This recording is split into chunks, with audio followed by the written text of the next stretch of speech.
Today, we are going to learn and understand how to solve practice set 15.1 of chapter number 15 area from 8th standard mathematics.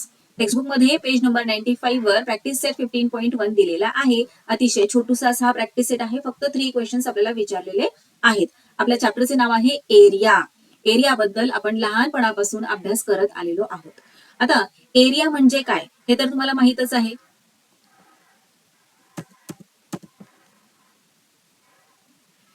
Hello dear students, today we are going to learn and understand how to solve practice set 15.1 of chapter number 15 area from 8th standard mathematics. Textbook मध्ये page number 95 वर practice set 15.1 दिलेला आहे. अतिशय छोटूसा असा हा practice set आहे.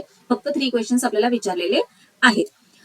आपण आधी काय करूयात, थोडीशी रिव्हिजन करूयात, कारण लहानपणापासून आपण एरिया बद्दल बराच अभ्यास केलेला आहे. जसे की एरिया म्हणजे काय आणि वेगवेगळ्या शेप्सचा एरिया, त्याचा फॉर्म्युला काय असतो, हे सगळं आपण लहानपणापासून अभ्यासत आलेलो आहोत. आणि आता यावर्षी त्या पुढे जाऊन आपल्याला अभ्यासायचं आहे. त्यामुळे आधी आपण काय करूयात, थोडीशी रिव्हिजन करूयात आणि मग आपले हे सगळे क्वेश्चन सॉल्व्ह करायला येऊयात. Area. Area is the amount of space inside a shape. शेपच्या आतमध्ये किती स्पेस आहे, तो त्या शेपचा काय झाला, एरिया झाला. एक साधे सोपे एक्झाम्पल घ्यायचे झाले तर तुमच्या सगळ्यांच्या घरामध्ये चेसबोर्ड असेल किंवा कॅरम बोर्ड असेल. कॅरम बोर्डच घेऊयात ना. कॅरम बोर्डला आपण जमिनीवर ठेवलं. तुम्ही खेळायला बसता की नाही, तेव्हा काय करता, खाली ठेवता जमिनीवर. मग जमिनीची काही जागा हा कॅरम बोर्ड ऑक्युपाय करतो. मग जेवढी जागा जमिनीची ऑक्युपाय केलेली आहे या कॅरम बोर्डने, तेवढा या कॅरम बोर्डचा काय झाला, एरिया झाला. आणखी एक एक्झाम्पल घ्यायचं झालं तर तुमचं एक मॅथमॅटिक्सचं टेक्स्टबुकच घेऊयात ना. आता हे टेक्स्टबुक तुम्ही जर टेबलवर ठेवलं तर टेबलची काही जागा टेक्स्टबुक ऑक्युपाय करणार. मग जेवढी जागा या टेक्स्टबुकने ऑक्युपाय केलेली आहे तेवढा या टेक्स्टबुकचा एरिया झाला. एरिया कसा फाइंड आउट करतात ते आपण पुढे समजून घेऊयात. वेगवेगळे फॉर्म्युले आपण क्लास 6 मध्ये असताना, क्लास 7 मध्ये असताना अभ्यासलेले आहेत. पण त्याही आधी आणखी एक महत्वाची गोष्ट, area is generally measured in square units. जेव्हा कधी आपण एरिया फाइंड आउट करत असतो तेव्हा कायम एक गोष्ट लक्षात ठेवायची आहे की एरिया हा कायम स्क्वेअर युनिट्स मध्येच मेजर केला जातो. इतकी गोष्ट लक्षात आली. चला आता आपण पाहूयात की वेगवेगळ्या शेप्सचा एरिया फाइंड आउट करण्यासाठीचा फॉर्म्युला. आता हे पहा, हा स्क्वेअर शेप आहे. स्क्वेअर शेपचा एरिया फाइंड आउट करण्यासाठीचा फॉर्म्युला आपण अभ्यासला होता, side into side or side square. तुम्हाला माहित आहे की स्क्वेअरच्या सगळ्या साइड्स या कशा असतात, सेम असतात, हो की नाही. फॉर एक्झाम्पल, ही जर 2 सेंटीमीटर असेल तर ही साइड सुद्धा 2 सेंटीमीटर, ही सुद्धा 2 सेंटीमीटर आणि ही सुद्धा 2 सेंटीमीटर. म्हणून इथे आपण स्क्वेअरचा जेव्हा एरिया फाइंड आउट करत असतो तेव्हा काय करायचंय, फॉर्म्युला कोणता यूज करायचा आहे, साइड इंटू साइड किंवा साइड स्क्वेअर. फॉर एक्झाम्पल हे पहा, आता इथे ही साइड आपण 4 सेंटीमीटर घेतली. जर एक साइड स्क्वेअरची 4 सेंटीमीटर आहे तर सगळ्या साइड्स 4 सेंटीमीटरच्याच असतात. सो एरिया फाइंड आउट करण्यासाठी आपण काय करतो, साइड इंटू साइड म्हणजेच 4 सेंटीमीटर्स इंटू 4 सेंटीमीटर्स किती झाले, 16 सेंटीमीटर्स. बरोबर. पण इथे 16 सेंटीमीटर राईट करणार का, नाही. आत्ताच आपण पाहिलं की नाही, area is generally measured in square units. So इथे 16 स्क्वेअर सेंटीमीटर्स. आता इथे जे युनिट आहे ना ते राईट करायचं. इथे जर मीटर असेल तर मीटर राईट करायचं, सेंटीमीटर असेल तर सेंटीमीटर, किलोमीटर असेल तर किलोमीटर, पण त्याआधी स्क्वेअर असं राईट करायचं. हे पहा, स्क्वेअर सेंटीमीटर, 16 स्क्वेअर सेंटीमीटर. चला आता नेक्स्ट पाहूयात, रेक्टँगल. तुम्हाला माहित आहे rectangle shape, opposite sides equal लेंथच्या असतात रेक्टँगलच्या. मग फॉर्म्युला काय आहे, तर length into breadth. Length into breadth. Example घेऊयात. इथे हे पहा, लेंथ काय आहे, 6 सेंटीमीटर्स आपण घेतली आणि ब्रेथ घेऊयात 2 सेंटीमीटर्स. आपला फॉर्म्युला काय सांगतो, आपल्याला जर रेक्टँगल शेपचा एरिया फाइंड आउट करायचा असेल तर काय करायचे आपल्याला, लेंथ इंटू ब्रेथ करायचं आहे. So area of a rectangle is equal to 6 centimetres into 2 centimetres. 6 2 जार किती झाले, 12. सो 12 नुसतं सेंटीमीटर येणार का, नाही, 12 स्क्वेअर सेंटीमीटर्स. आता ट्रायंगल घेऊयात. ट्रायंगलचा एरिया फाइंड आउट करण्यासाठीचा फॉर्म्युला आहे half into base into height. जेव्हा कधी अशा प्रकारचा ट्रायंगल आपल्याला दिला जातो आणि त्याचा एरिया फाइंड आउट करायला सांगितला जातो, तेव्हा आपल्याला हा फॉर्म्युला यूज करायचा आहे. लक्षात घ्या, हा राईट अँगल ट्रायंगल नाहीये. जेव्हा राईट अँगल ट्रायंगल दिला जातो तेव्हा त्याचा एरिया फाइंड आउट करण्यासाठीचा फॉर्म्युला वेगळा आहे, तो आपण पुढे पाहणारच आहोत.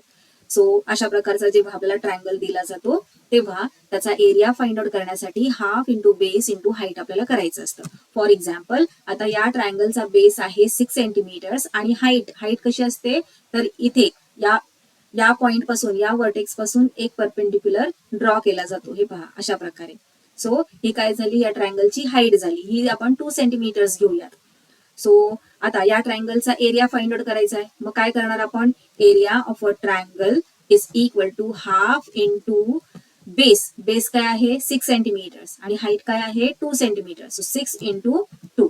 आता या 2 ला आपण डिवाइड करू शकतो इझिली. 2 1 जार 2 आणि 2 1 जार 2. रिमेनिंग काय आहे 1 इंटू 6. किती झाले 6 1 जार 6. So area of a triangle is equal to 6. आता इथे काय राईट करणार आपण, स्क्वेअर सेंटीमीटर्स. जर इथे मीटर असतं तर आपण फक्त मीटर राईट केलं असतं. किलोमीटर असतं युनिट तर किलोमीटर राईट केलं असतं, पण त्याआधी स्क्वेअर. आलं का लक्षात. आता इथे सेंटीमीटर आहे ना, म्हणून स्क्वेअर सेंटीमीटर. मीटर असल्यावर स्क्वेअर मीटर. किलोमीटर असल्यावर स्क्वेअर किलोमीटर्स. चला नेक्स्ट पाहूयात.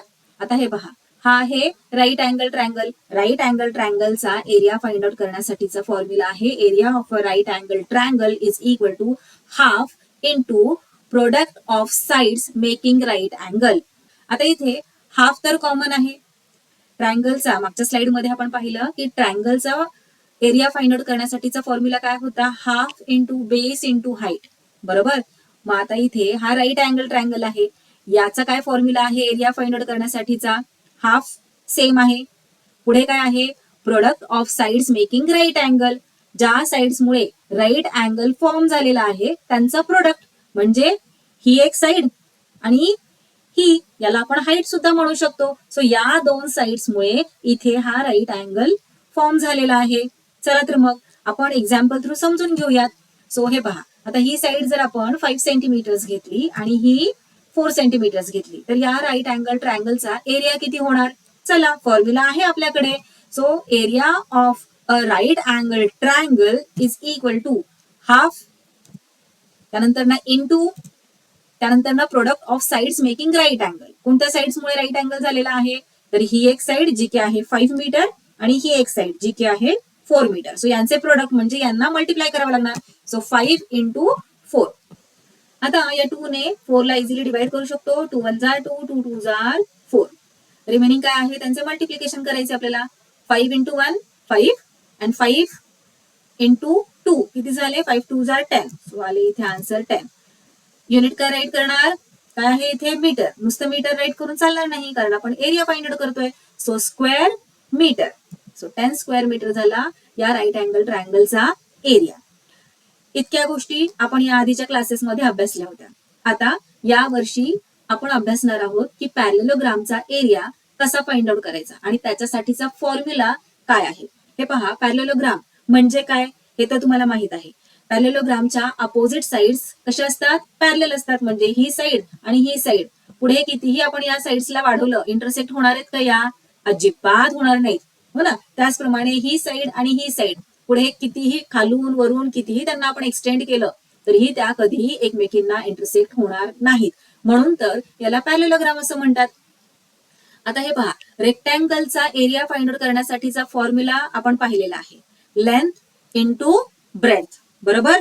आता हा आहे पॅरलेलोग्राम. रेक्टँगलच्या सुद्धा अपोजिट साइड्स ज्या असतात त्या कशा असतात, पॅरलेल असतात.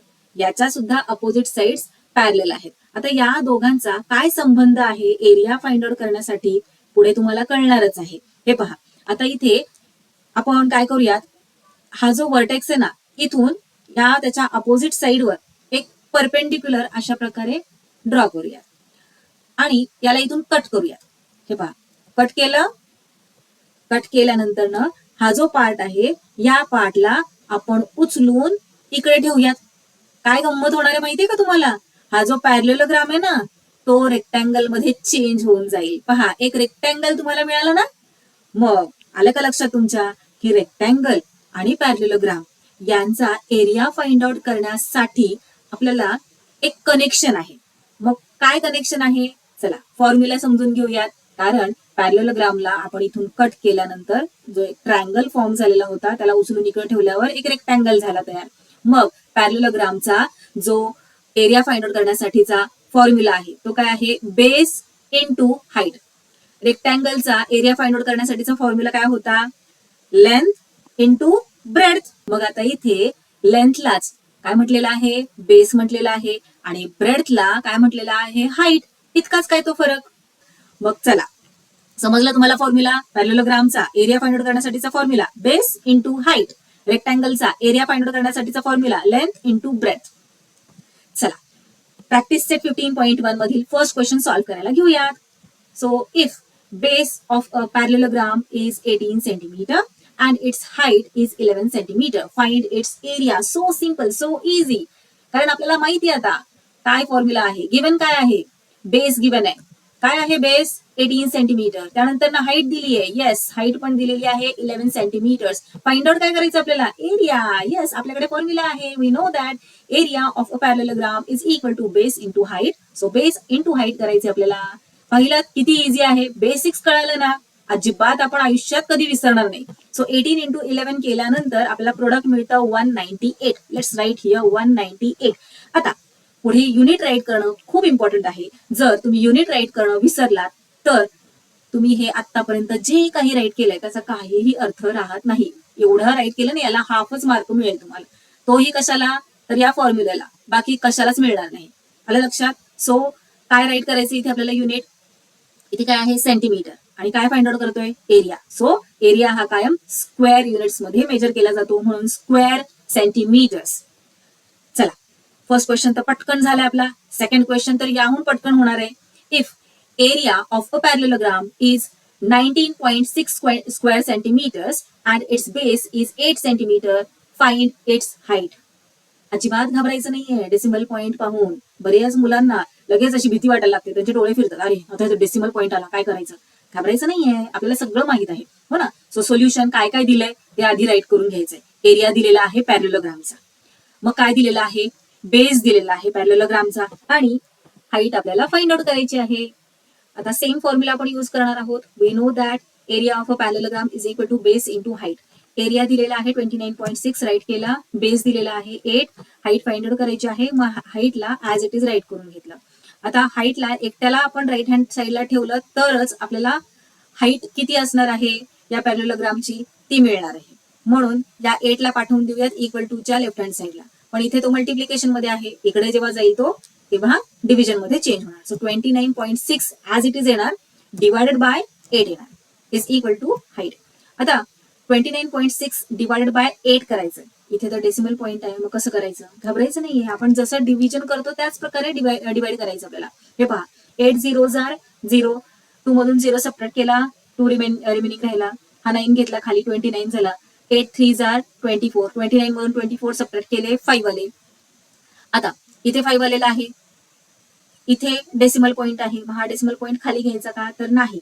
या डेसिमल पॉईंटला द्यायचंय वरती 3 च्या नंतरनं आणि हा 6 घ्यायचा आहे खाली. आता किती झाले? 56. 8 7 आर 56. 56 मधून 56 सबट्रॅक्ट केल्यानंतर 0. क्वोशंट काय आलेला आहे? 3.7. So height is equal to काय आलेला आहे? 3.7. युनिट काय राईट करणार? स्क्वेअर. इथे काय आहे? सेंटीमीटर आहे ना? मग स्क्वेअर सेंटीमीटर्स. चला नेक्स्ट क्वेश्चन पाहूयात.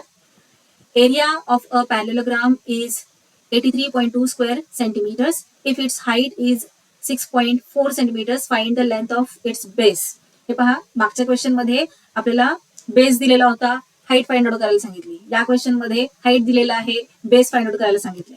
सो चला क्वेश्चन मध्ये जी जी इन्फॉर्मेशन दिलेली आहे ती इथे राईट करून घेऊयात. ओके, बेस फाइंड आउट करायचा आहे. फॉर्म्युला राईट करून घेऊयात. व्हॅल्यू सबस्टिट्यूट करूयात. So area of a parallelogram 83.2 is equal to base find out करायचा आहे. Base as it is write केलं इंटू हाईट काय आहे? 6.4 सेंटीमीटर्स. ओके, आता या 6.4 ला आपल्याला इक्वल टू च्या लेफ्ट हँड साईडला पाठवावं लागणार. इथे मल्टिप्लाय होत आहे, इकडे गेल्यावर डिव्हिजन मध्ये चेंज होणार. Okay, is equal to base. आता इथे डिव्हिजन कसं करायचं? मागच्या क्वेश्चन मध्ये न्यूमरेटर मध्येच डेसिमल पॉईंट होता. इथे तर डिनॉमिनेटर मध्ये सुद्धा डेसिमल पॉईंट दिलेला आहे. घाबरून जाऊ नका. हे पहा, आपल्याला हा डेसिमल पॉईंट इथून घालवून टाकता येतो, गायब करता येतो. त्यासाठीची ट्रिक तुम्हाला माहितीये. काय करतो आपण या डेसिमल पॉईंटला घालवून टाकण्यासाठी? हे पहा, काय करायचं आहे, न्यूमरेटर मध्ये डेसिमल पॉईंट कुठे आहे? एक डिजिट सोडून, राईट हँड साईडने एक डिजिट सोडून डेसिमल पॉईंट आहे. डिनॉमिनेटर मध्ये कुठे आहे डेसिमल पॉईंट? राईट हँड साईडने एक डिजिट सोडून डेसिमल पॉईंट आहे. मग दोन्हीकडचे डेसिमल पॉईंट जर आपल्याला घालवायचे असतील तर आपण काय करतो? येस, जर आपण हे पहा, हा डेसिमल पॉईंट आपल्याला मूव्ह करायचा आहे, म्हणजे इथून इकडे शिफ्ट करायचंय, तेव्हा आपण काय करतो? 10 ने मल्टिप्लाय करतो. हे पहा, अशा प्रकारे 10 ने मल्टिप्लाय केल्यानंतर ना काय होतं? हे पहा, जेव्हा आपण मल्टिप्लाय करतो 83.2 इंटू 10 करतो, तेव्हा काय होतं? मल्टिप्लिकेशन करते वेळी आपण डेसिमल पॉईंटला इग्नोर करतो आणि नंबर्सचं मल्टिप्लिकेशन करत असतो आणि फायनल जेव्हा आपलं प्रोडक्ट येतं तेव्हा आपण देतो डेसिमल पॉईंट. बरोबर? हे पहा, याला 10 ने मल्टिप्लाय करायचं म्हणजे पुढे एक 0 लागणार. सो हा प्रोडक्ट आपला आलेला आहे. डेसिमल पॉईंट कुठे देणार? इथे कुठे आहे? एक डिजिट सोडून आहे. मग इथे सुद्धा एक डिजिट सोडून आपण दिला डेसिमल पॉईंट. मग आपला आन्सर काय आलेला आहे? 832.0. आता या पॉईंट नंतरच्या 0ला काहीच व्हॅल्यू नाहीये. बरोबर? म्हणजे आपला हा प्रोडक्ट काय झालेला आहे? 832. हे पहा, इथे राईट करूयात 832. इथे सुद्धा जेव्हा आपण 10 ने मल्टिप्लाय करू तेव्हा काय आन्सर येणार? 640. आणि डेसिमल पॉईंट कुठे लागणार? तर एक डिजिट सोडून, म्हणजे 0 येणार इकडे आणि इथे येणार डेसिमल पॉईंट. मग हा नंबर काय झाला? 6464. आलं लक्षात? आता इथे जर डेसिमल पॉईंट 2 डिजिट सोडून असता तर आपण काय केलं असतं? मग 100 ने मल्टिप्लाय केलं असतं आणि 2 डिजिट सोडून आपला डेसिमल पॉईंट दिला असता. म्हणजे आलं ना लक्षात तुम्हाला काय गोष्ट आहे इथे? हे पहा, आता इथे आपला नंबर झालेला आहे 832 divided by 64 is equal to base. चला डिवाइड करून घेऊयात. आता या दोन्ही नंबर्सला आपण 8 ने फार इझिली डिवाइड करू शकतो. सो 8 8 जार 64, 8 1 जार 8, त्यानंतर ना 8 0, इथं 3 आहे ना, मग 8 0 जार 0 करावं लागणार. मग इथे होणार 3 2 32, मग 8 4 जार 32. आता या दोघांना आपण आणखी पुन्हा डिवाइड करू शकतो. 8 1 जार 8, 8 1 जार 8, 10 मधून 8 सबट्रॅक्ट केल्यानंतर ना 2 रिमेनिंग राहिले, 2 4 झाले 24 आणि 8 3 जार 24. So base is equal to आलेला आहे 13. पाहिलं किती इझी आहे? अशा प्रकारे आपला प्रॅक्टिस सेट 15.1 कम्प्लीट सॉल्व्ह करून झालेला आहे. भेटूयात नेक्स्ट व्हिडिओमध्ये.